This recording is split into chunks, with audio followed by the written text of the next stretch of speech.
how are you today? I'm good. Yeah? I'm good. Now, I know you, but I'd love for you to introduce yourself so that other people can know you. Okay, well, my name is Travis. I am a Baltimore native, currently living in Birmingham, Alabama.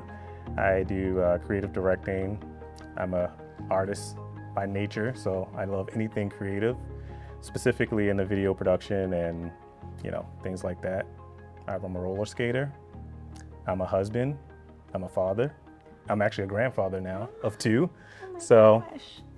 in a nutshell, that's who I am. And do you want to share why we know each other? Sure. We know each other from your table series, and I had the pleasure of help filming and experiencing. I wouldn't just say filming because it became more of just a production job and more of experiencing the stories that people had to tell at the table. So, that was our introduction through our camera person here behind the lens here. So him and I partnered up and helped you share those stories with the world. Well, I'm really excited that you were open to doing one of these Yeah. Strangers on the Street Yeah. episodes because when you were on that very first dinner that we filmed, I didn't know you, I didn't know anyone actually, barely knew Sean. And I just thought it was so neat how you blended into everyone who was even at the table, right? Like you made it so comfortable for people to come in and share their stories and have those stories captured with film and audio. And everyone at the table was like, how do we get your team at the table? So this is just really cool to get to actually do a version of it. So thank you. Yeah. Okay, so you picked 2 different questions. There were so many good ones. I just couldn't decide, so I picked 2. So we'll see where we go. Okay, I'm going to read them. You have share a story about a place you consider your home and share a story about a time when you felt most proud. What hits you first where you're just like, I have got to share this story? Maybe we can go with the home portion of it. Okay. And, I try not to overthink it and link it to a very specific story, but more so like an experience and feeling. So a place where can you read the prompt again for me? Yep. Share a story about a place you consider your home. So a place that I consider my home is multiple places. I'm a Baltimore native again, and so I feel like a part of me is always here in Baltimore. I'm a Baltimorean. I actually love Baltimore. I love the diversity. I love the culture. I love just the arts community, the folks, things like that. But I also found myself being married for 13 years, looking off camera to my wife. We've traveled as she's a travel nurse and now living in Alabama full time as she goes through her program. Home is really not necessarily a physical location. It's where I feel loved, is where I feel comfortable, is where I feel heard. And that specific place it travels with me, with her. And so we have a special bond where wherever she is and where we're connected is where I truly feel at home. Obviously I miss my family and everything like that, but we just share this connection where wherever she is, wherever we are, that's home for me. So it could be Birmingham, it could be Denver, Colorado, Baltimore, who knows? That's really special, and I think sometimes that's rare, right? We think of home as like a physical place sometimes.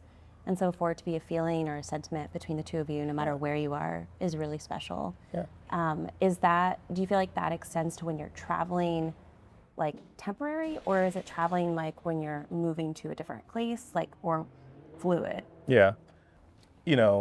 Again, it follows me. It doesn't necessarily, again, link as a pin in a physical location.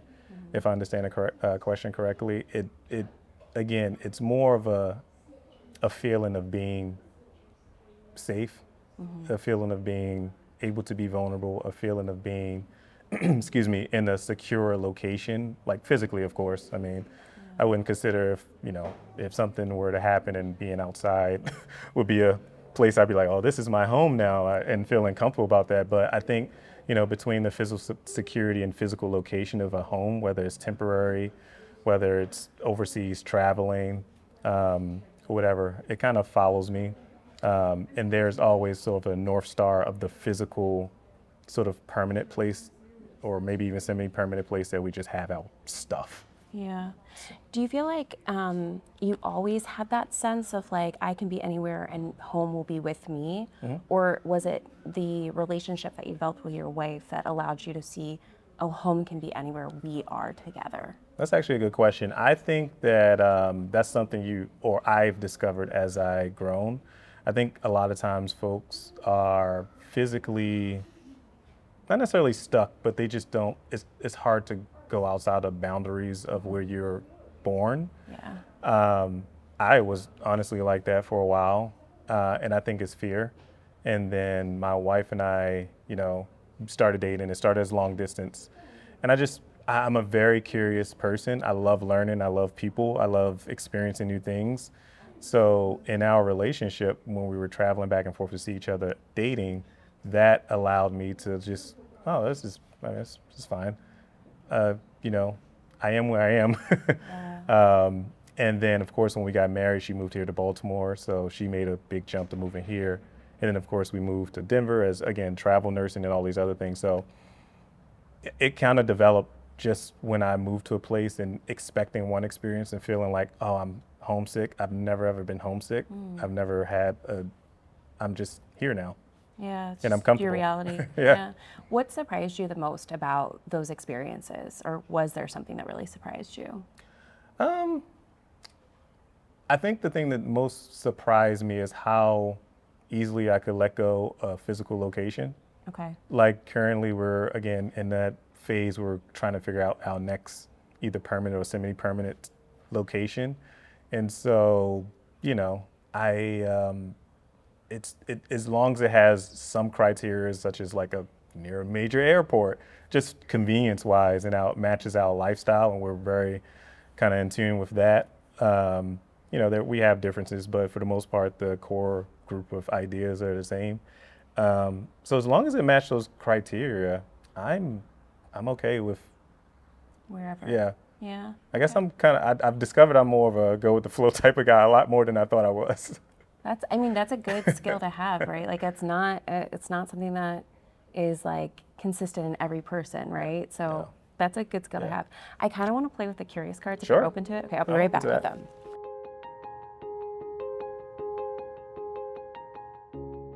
And you just answer one of these cards. Ideally, just one of the cards. Sure. Okay. I'm curious, how does it connect to your overarching life story? I'm curious, which of your senses is heightened the most? I'm curious, what you wish people would ask you about that experience? And I'm curious, what would the second chapter of the story be called? Ooh, I gotta pick one. These are so good. Thank you. These are really good. Okay. I guess I would go with the senses. Okay. Like what Which of your senses? Hold on. Yep. Now. Which of your senses is heightened the most?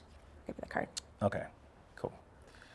All right. So I think with the story I just told, the senses that are heightened the most for me is my sense of vulnerability, my sense of intimacy, and I would say also my sense of adventure.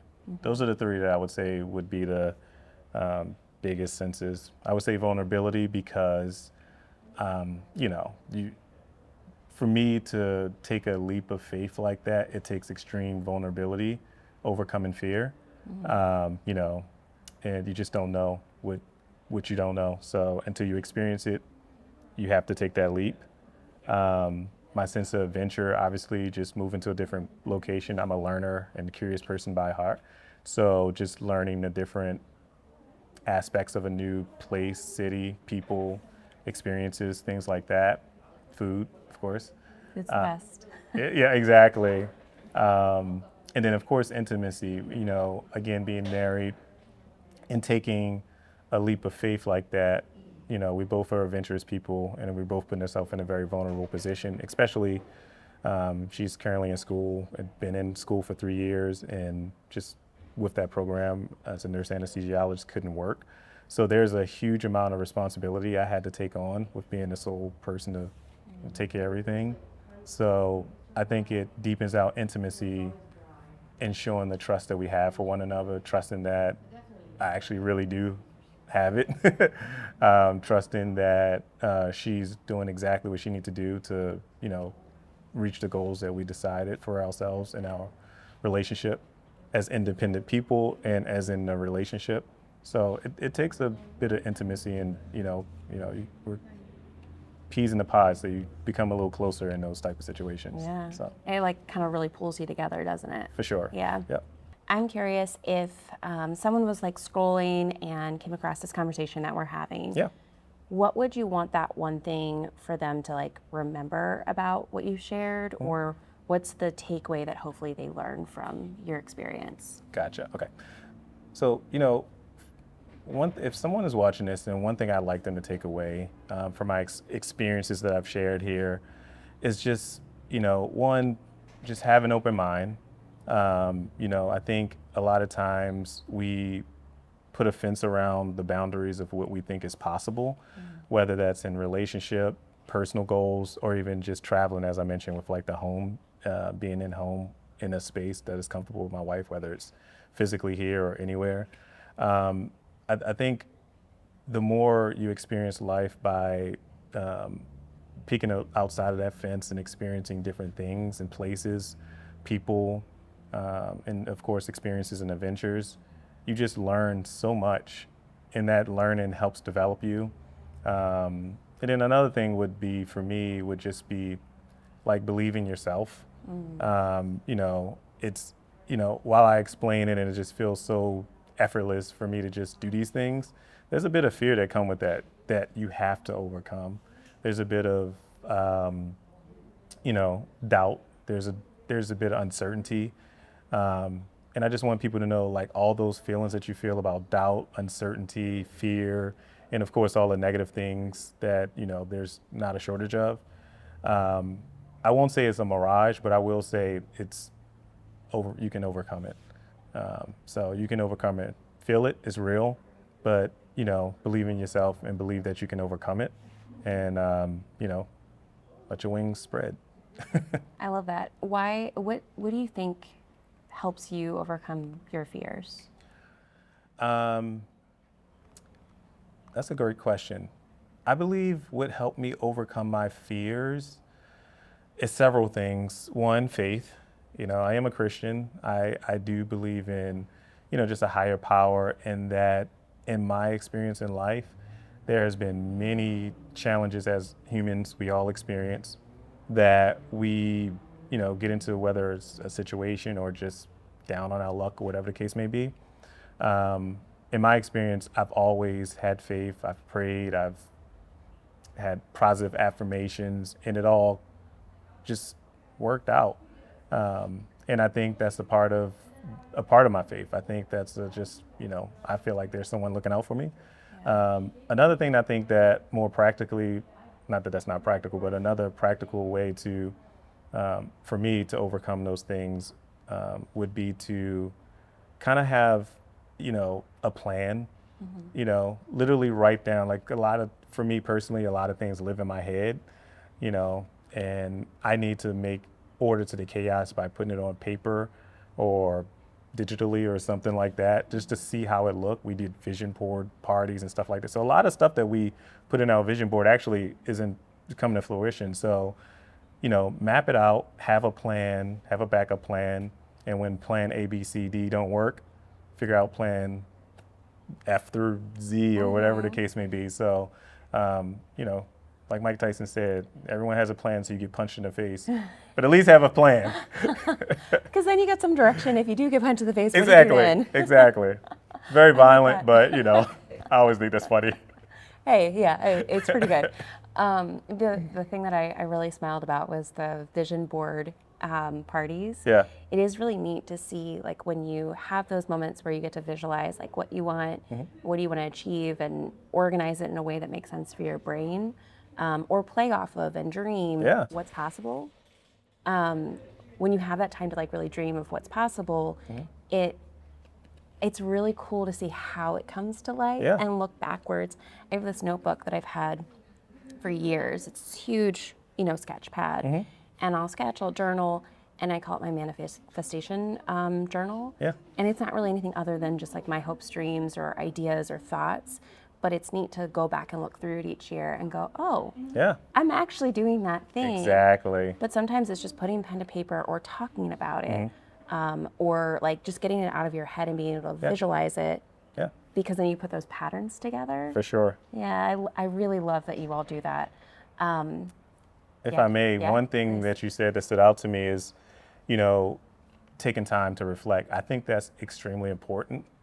You know, life is a very fast moving thing for a lot of people, especially as a, you know, person that's really trying to make it in the world.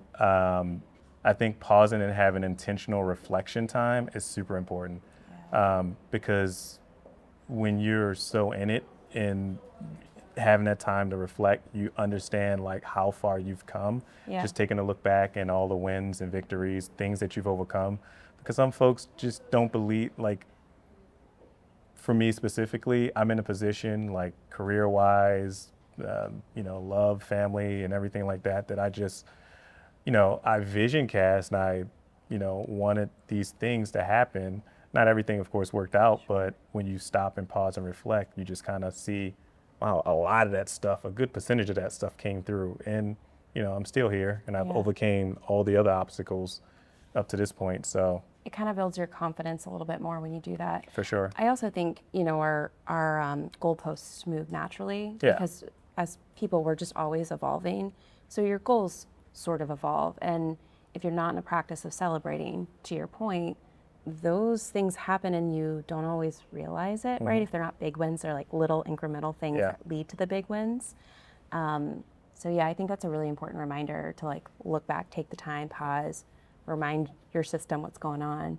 So you also chose a second card, which I we did. don't usually do, but since it's you, Bonus. we're gonna pull it out.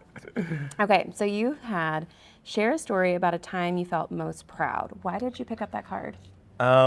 Man, I feel like there's a lot of proud moments of my life that I just honestly didn't necessarily think that I would accomplish. And again, just based off our conversation of pausing and reflecting. I mean, by the way, you had so many, I could just pick every card and we can talk for days. But I think one of the most proudest moments of my life is completing college. I am the first born of my, not the firstborn, I am the first to graduate college in my family, Okay. in my immediate family, you know, and there's been obstacles and things to get through that financially, feeling a little, you know, imposter syndrome, being kind of like, I don't know if I'm at that level of education. I feel like I just wasn't there in college. And so there was a little insecurity there. And then I find myself as a learner, again, and curious person, feeling catching up and just kind of understanding like I am meant to be here and getting through all the obstacles of getting through college, graduating, and just seeing my mother's like face and just knowing how proud she was of me to graduate. So, you know, I think that's just one highlight sliver of my life that that I can always look back to and smile and just like, that was a major accomplishment for me. So. What do you think like helped you see that that was an accomplishment or that was something to be proud of? Because you talk about feeling the imposter syndrome and not feeling like you belonged or you were supposed to be there, and then realizing you were. What changed? I think, again, I think it's mindset. In short, mindset. I think when you're in an environment of not having necessarily enough and things are stretched and for a very long time, or being in a position of having to sort of uproot and be in environments that are not necessarily the best environment. My parents and my family was very tight, loving, so I have no shortage of that. But when it comes to the actual provisions, when you're in that environment for so long, it is a mental trap. It's trauma. I actually don't think I can ever get past this threshold. And the only way you can or the only way I found through one, just being, again, having a curious mind and there's gotta be more. I've always known what I wanted to go to college for. I've done that and I've completed it. And I've always known, somewhat what I was gonna do. It deviated a little bit. I thought I was going to set Pixar on fire as an animator, but turns out video production was my thing. But I think the mindset shift is what really was the catalyst of change for me. I think, education, reading more, and the more I learned, the more experiences and the more people that I talk to, the mind shift just kind of changed. And then I'm like, oh wow, I'm physically doing this incrementally, short, And So it's like exposure over time. It sounds like it wasn't like one thing that said, Yeah. oh, Travis, you're not looking at it this way. Sure. Just look at it this way. Yeah. It was just the exposure over time. Is Yeah. that what I'm hearing? Absolutely, yeah, over time. Because as you were talking at first, I was like, oh, well, like who introduced you to a different mindset, or who introduced you to a different way of thinking through these things, or who taught you a practice? But it just sounds like it was compounded. It was compounded. Again, out of curiosity, I was able to work a couple jobs, get a camera with the help of my parents, and start just putting myself out there, doing what I thought I could do, what I feel like I loved, and just continued practicing and doing those things. Again, reading, YouTube became popular, learning from other people. I didn't have a mentor, which is something that I really wish I had.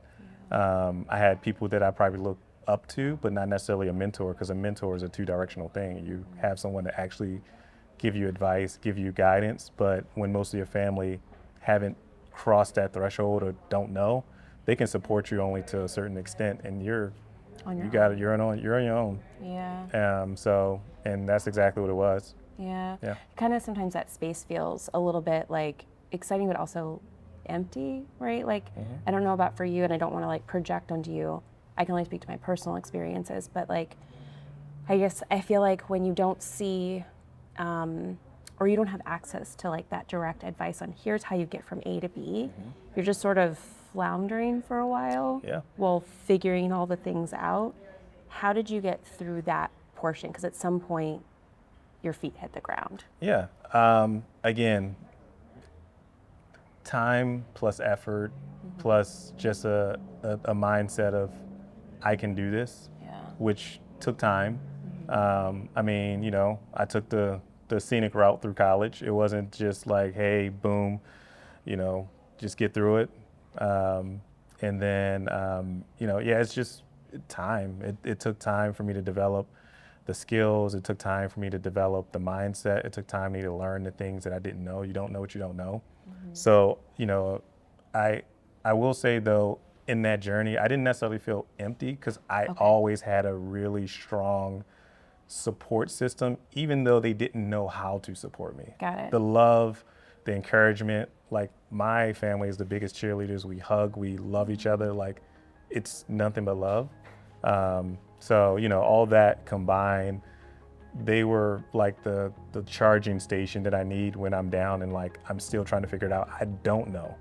And as I get the information that I need, then, That's really important, and I'm glad that you clarified that piece, that like you had the support system no matter what, and that makes a world of difference.